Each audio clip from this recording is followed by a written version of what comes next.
ગુજરાતની તમામ ખબર સૌ પ્રથમ મેળવવા મિત્રાઠોડ યુટ્યુબ ચેનલને સબસ્ક્રાઇબ કરવાનું ભૂલતા નહીં।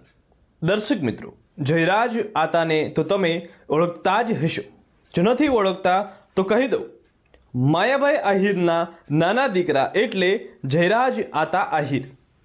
તેમના શાહી લગ્ન 31 જાન્યુઆરી 2025ના રોજ થવા જઈ રહ્યા છે। તેને 5 દિવસ પહેલાં એટલે કે 26 જાન્યુઆરીના રોજ વાના રસમ ગોઠવવામાં આવી હતી, જેના ફોટોઝ તમે જોઈ શકો છો। લોક સાહિત્યકાર માયાભાઈ આહિરના પુત્ર જયરાજ આહિરના લગ્ન એ આહિર સમાજના જામનગર જિલ્લાના પ્રમુખ અને જામનગરના જાણીતા ઉદ્યોગપતિ ગિરીશભાઈ ડેરની દીકરી નંદની સાથે થવા જઈ રહ્યા છે। તે વેળાએ પૂજ્ય મોરારી બાપુએ ઘરે આવી નવદંપતીને આશીર્વાદ પાઠવ્યા। આ ઉપરાંત ભારતના પ્રધાનમંત્રી શ્રી નરેન્દ્રભાઈ મોદી દ્વારા પણ પત્ર દ્વારા નવદંપતીના સુખી અને સમૃદ્ધ જીવનની શુભેચ્છાઓ આપવામાં આવી।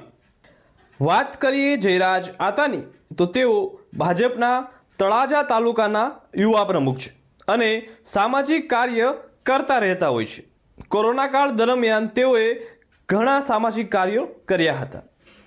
31 તારીખના રોજ આ શાહી લગ્ન આદેશ આશ્રમ હિરાણા લાઠી મુકામે વિશાળ જગ્યામાં રાખવામાં આવ્યા છે, જેમાં ગુજરાતના નામાંકિત કલાકારો, રાજકીય આગેવાનો આવશે અને શાહી લગ્ન યોજાશે। તમારો આ બાબતે શું ખ્યાલ છે? કમેન્ટ બોક્સમાં અચૂકથી જણાવજો અને આપણા વિડીયોને હજી સુધી લાઈક નથી કરી તો લાઈક અચૂકથી કરજો અને સબસ્ક્રાઈબ પણ જરૂરથી કરજો। ધન્યવાદ દર્શક મિત્રો।